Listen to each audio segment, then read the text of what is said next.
The wind howled across the Arctic Research Station as Dr. Nadia Winter adjusted her thermal goggles. The readings had been off the charts for days. Electromagnetic disturbances unlike anything she'd recorded in 15 years of studying polar anomalies. But tonight was different. Tonight, the ice itself seemed to sing. She checked her equipment one final time before venturing out. The temperature read -40, brutal even by Arctic standards. Her breath crystallized instantly in the air as she stepped onto the crunching snow, following the steady beep of her handheld scanner. The anomaly was stronger now, pulsing like a heartbeat beneath the ice. Nadia's instruments led her away from the station's safety lights and into the polar darkness. The aurora borealis danced overhead, casting ethereal green shadows across the endless white expanse. 300 meters from the station, she found it. A perfect circle melted through 6 feet of solid ice, the edges crystallized in patterns that defied natural formation. Nadia dropped to her knees, brushing away loose snow with her gloved hand. The ice beneath was warm to the touch. The first shimmer she noticed wasn't from the aurora. It started as a ripple, like heat waves rising from summer pavement, but impossibly heard in the crushing cold. Then the air itself seemed to fold, creating shapes that hurt her eyes to track. That's when she saw her, a figure emerging from the distortion, tall and graceful, with skin that captured and reflected light like living crystal. The beam's form was humanoid but unmistakably alien, its translucent body housing what looked like streams of flowing stardust. Nadia's scientific mind raced to categorize what she was seeing, even as her human instincts screamed at her to run. The creature's movements were fluid, almost hypnotic, as it studied her with eyes that shone like captured nebulae. "Remarkable," Nadia whispered, her voice barely audible above the wind. "You're actually here." The creature tilted its head, and Nadia felt a sensation like ice crystals forming in her mind. Not painful, but sharp and clear. Then, impossibly, words formed in her thoughts. "We have been here longer than your kind has walked upright." Nadia struggled to maintain her composure. "I'm Dr. Nadia Winter. I study this place." The words felt inadequate, childish. "We know," the crystalline being responded in her mind. "We have watched your instruments, your tests, your careful measurements. You seek understanding. This is why I have chosen to reveal myself." The alien's form shifted, refracting the aurora's light in complex patterns. "I am Frost Song in silence, though you may call me Song. We are the Glacians, and we have been waiting for someone who would notice us without fear." Nadia's scanner was going chaotic, its readings off every known scale. She switched it off, focusing instead on the extraordinary being before her. "Why now? Why me?" "Because you listen," Song replied. "Not just with your machines, but with your mind, with your heart. We have watched humanity grow, watched them destroy and create in equal measure. But you seek to understand before you seek to change." A sudden gust of wind cut through Nadia's thermal gear, reminding her of the hostile environment. Song noticed her shiver and gestured toward the research station. "Your shelter. We should continue there. There is much to discuss, and the storm approaches." As they walked back, Nadia's mind raced with questions. Her life's work had been leading to this moment, though she'd never dared imagine it. She'd discovered something extraordinary, yes, but more than that. She'd been chosen. The implications were staggering. The station's lights grew closer, and Nadia realized she was about to introduce an alien being to human civilization through the door of her modest research post. The absurdity of it almost made her laugh. "Your thoughts are bright with joy," Song observed. "This pleases us. Fear has too often been the bridge between species." As they reached the station's door, Nadia turned to her companion. "This will change everything." "Yes," Song agreed, her crystalline form glowing softly in the station's lights. "But change was always coming. Better it comes through understanding than through fear." Nadia nodded and opened the door, leading the way into humanity's next great adventure. Behind them, the Arctic night whispered its ancient secrets to an empty horizon, while ahead, the warmth of discovery beckoned them forward. Inside the research station, every instrument within 50 feet went haywire. Screens flickered, data readings spiraled into impossible numbers, and the backup generator hummed to life without being triggered. Song's crystalline form seemed to interact with technology in ways that defied physics.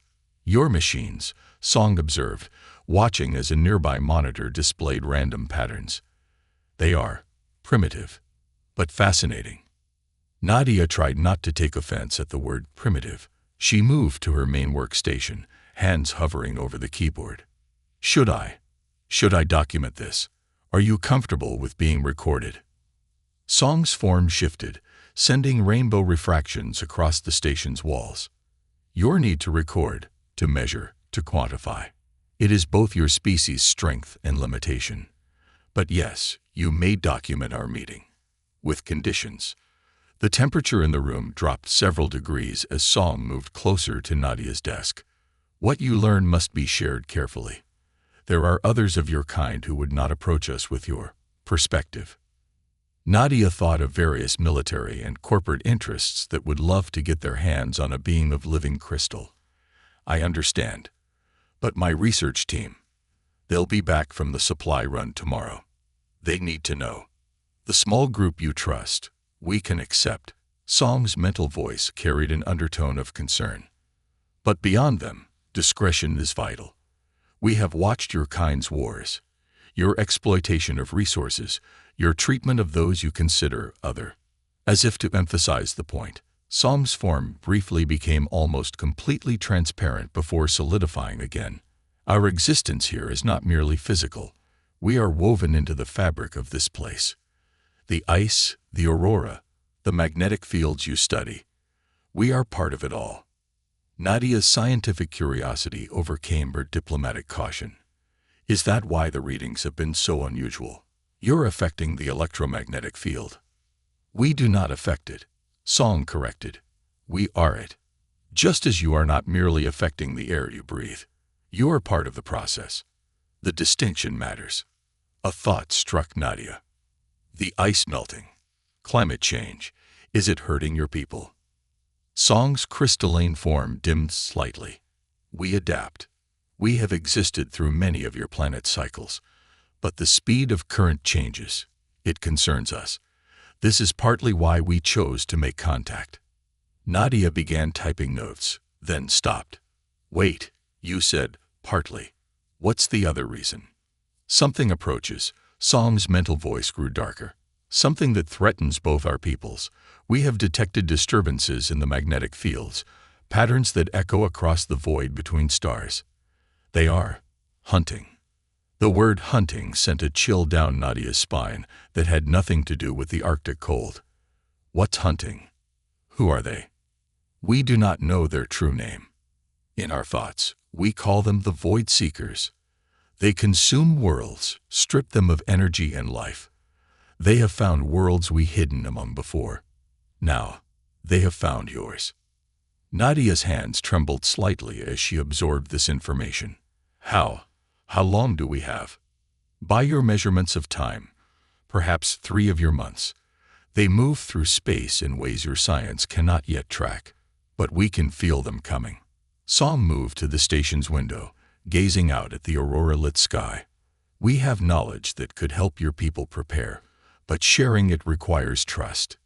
Deep trust." "I trust you," Nadia said quickly, then paused.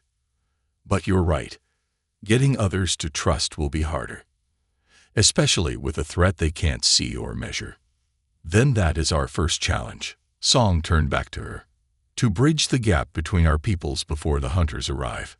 To create understanding where fear would be easier." Outside, the storm Song had predicted began to rage, powerful enough to shake the station's reinforced walls. Nadia looked at her instruments, all still malfunctioning, then at the otherworldly being who had chosen her as humanity's first contact. "Tell me everything," she said, pulling up a fresh document. "Everything you can. We'll figure out how to make them believe us later." Song's form brightened slightly. Very well.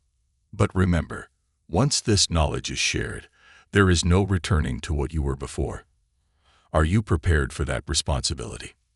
Nadia thought of all her years of research, of watching the ice recede, of wondering if humanity would survive its own mistakes. Yes, she said firmly. I'm ready. The storm howled outside as Song began to share secrets that would change both their worlds forever, while somewhere in the vast darkness of space, something hungry turned its attention toward Earth. The next 6 weeks transformed the Arctic Research Station into humanity's most classified location. After Nadia's research team returned, followed by a carefully selected group of scientists and military advisors, the facility buzzed with activity. Song's presence had been a shock, but the threat of the Void Seekers left little time for prolonged disbelief. The magnetic harmonics must be precisely calibrated, Song projected, hovering near a complex array of equipment that merged human technology with glacial crystal formations. A single misalignment could create a beacon rather than a shield. Dr. Nadia Winter hadn't slept properly in days, but adrenaline kept her focused. Around her, dozens of screens displayed data as the hybrid defense system took shape. The Glacians had shared technology beyond human understanding, but implementing it required both species knowledge. The field tests are showing a 93% coverage rate, Nadia reported, studying the readings. But there's still that fluctuation in the southern quadrant. Song's crystalline form pulsed with concern. Not enough. The Void Seekers will find any weakness. They are persistent. The military liaison, Colonel Richards, stepped forward. What about the weapon systems? The crystals you provided are not weapons, Song interrupted. They are shields, barriers, protection. To fight the Void Seekers directly is to become like them. Consumers of life rather than preservers. Nadia noticed Song's form flicker, a sign of distress she'd learned to recognize. The Glacians' pacifistic nature had been a point of tension with military leaders who wanted to fight back directly. The shields will hold, Nadia assured everyone, though doubt gnawed at her. We just need to. The alarm system screamed to life. Every screen in the facility flashed red as readings spiked off the charts. Song's entire form went rigid. They're here, the Glacian whispered in their minds. They're early. The Void Seekers arrived as waves of pure darkness, blotting out the stars themselves. The defense grid activated automatically, creating a shimmering barrier of energy that merged glacial crystal technology with Earth's magnetic field. Around the globe, similar installations powered up, creating a planetary shield network. Hold the harmonics. Nadia shouted over the facility's groaning structure. Don't let the resonance patterns slip. Song's form had become almost blindingly bright, channeling energy into the defense grid. Other Glacians, hidden for millennia, emerged across the planet's polar regions to do the same. Their combined power made the aurora borealis dance with unprecedented intensity. The first attack came as a concentrated beam of anti-energy, striking the shield above the research station. The barrier held, but the strain showed in both the human equipment and the glacial crystals. They're testing for weaknesses, Song projected, their mental voice strained. This is not their full strength. Hours stretched into days as the Void Seekers probed Earth's defenses. The hybrid shield held, but the cost was enormous. Human power grids struggled to maintain output, while the Glacians grew weaker with each attack. On the 7th day, Song made a decision. We must show them, the Glacian announced. Not our weakness, but our strength. Not in weapons, but in unity. Before anyone could stop them, Song interfaced directly with the main crystal array. The action was dangerous, potentially fatal, but it allowed them to transmit a signal unlike anything humanity had ever seen. The message wasn't in words or data. It was pure harmony, the combined resonance of two species choosing to stand together, to protect rather than destroy. It carried the complexity of glacial crystal songs and the passionate determination of human spirit. The Void Seekers' attacks faltered. For beings that had only known consumption and destruction, this display of unified protection was incomprehensible. Their probes withdrew, their darkness receding from Earth's orbit. In the aftermath, as emergency systems powered down and the aurora returned to its natural state, Song's weakened form solidified slowly. "They will return," the Glacian warned. "But they will find us stronger. Every attack teaches us. Every defense makes us better." Nadia, exhausted but triumphant, looked at the readings from their hybrid technology. "We'll be ready." Together, the incident was officially classified as a massive solar storm, but the truth spread in whispers and subtle changes. Human technology evolved, incorporating crystal harmonics into everything from communications to energy production. The Glacians gradually revealed more of their hidden communities, sharing their wisdom while learning from humanity's innovative spirit. And in the Arctic Research Station, now a bustling center of human-Glacian cooperation, Dr. Nadia Winter continued her work. But now she studied something far more important than anomalies in the ice. She documented the birth of an alliance that would reshape both their civilizations. The Void Seekers would return, but they would find not two separate species, but a unified force of preservation and protection. For in joining together, humanity and the Glacians had created something entirely new, a legacy that would echo across the stars themselves. The new Arctic Institute sprawled across the tundra like a gleaming constellation, its crystal hybrid architecture catching and refracting the midnight sun. Where once stood a humble research station, now rose humanity's first joint interspecies scientific center. Dr. Nadia Winter stood at her favorite observation point, watching young scientists, both human and Glacian, working together in the crystalline gardens. The massive greenhouse complex housed Earth's first successful integration of crystal-based agriculture, producing food that could thrive in the harshest environments. The seedlings respond well to the harmonic frequencies.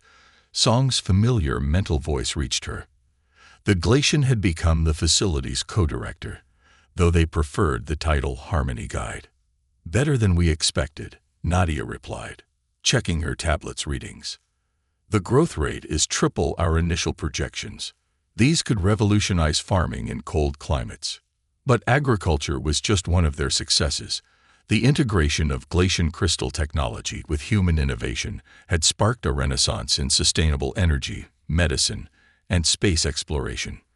The defense grid they'd built to repel the Void Seekers had evolved into a planetary shield that also helped regulate climate patterns, slowly healing the damage of centuries. "The latest deep space scans are complete," Song projected, their crystalline form shifting to display a complex star map. "The Void Seekers continue to avoid this sector. Our message resonates still." Nadia nodded, remembering that desperate week 5 years ago. And the other signals were detecting. Growing stronger, more species reaching out, drawn by the harmony we created. They sensed something new here, a different way of existing among the stars. A group of students passed by, humans and Glacians deep in discussion about quantum crystallography.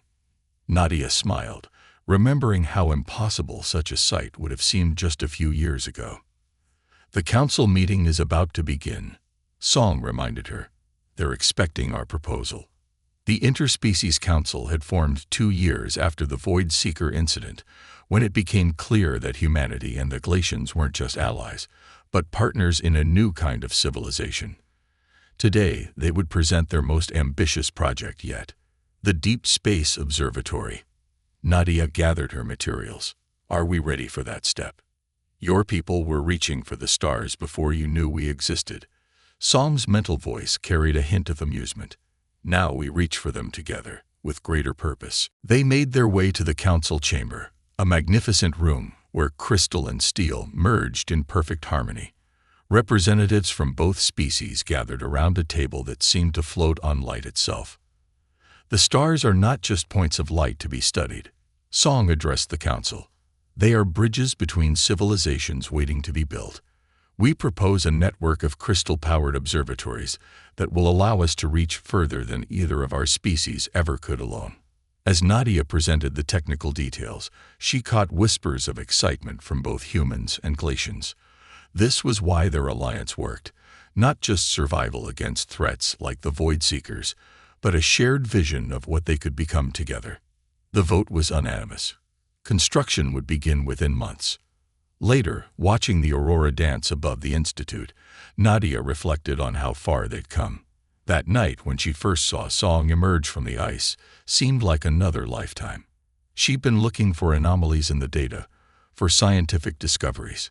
Instead, she'd found something far more precious, proof that different species could not only coexist but thrive together. "Your thoughts are bright tonight," Song observed, joining her. "Just thinking about beginnings," Nadia replied, "and how they lead to places we never expect." "The best discoveries often do," Song agreed, "and there are still so many to make." Above them, the aurora shimmered with new patterns, not just the natural lights, but traces of their crystal technology reaching into space, preparing the way for whatever discoveries awaited them among the stars. The Arctic night was no longer a place of isolation and harsh survival. It had become a crucible of innovation, a symbol of what was possible when fear gave way to understanding. As Human and Glacian watched the lights together, both knew that their greatest discoveries still lay ahead. This wasn't just an ending. It was a beginning of something far greater than either species could have imagined alone.